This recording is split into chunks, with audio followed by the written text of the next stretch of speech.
Sabi ko nga, sa part ng trabaho, no, hindi mo kailangan mag-isip, hindi mo kailangan magbilang kung anong natrabaho mo, ano ang tatrabahuin mo.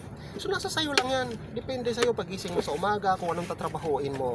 So ganun lang kasimple. Kaya bilang isang OFW, suklihan nyo rin yung amo nyo. Ipakita nyo sa kanya na tapat kayong magtrabaho.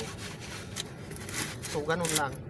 Kasi na-achieve din nila, na-appreciate din nila yung ano natin, yung serbisyo sa kanila.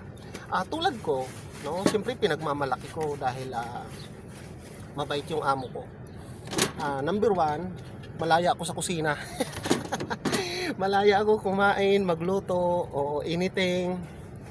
So, before, before maybe same before in my boss. Now, I'm always happy. Why? It's because my boss is very friendly for me. Si Alfred, hi, good morning. Alfred, you finish eating? Yeah, I'm always finish eating. You drink coffee? Yeah, I'm always drink coffee. So, I'm very happy in my life. Yun guys, binahagi ko lang to para sa inyong lahat. Thank you very much and mabuhay.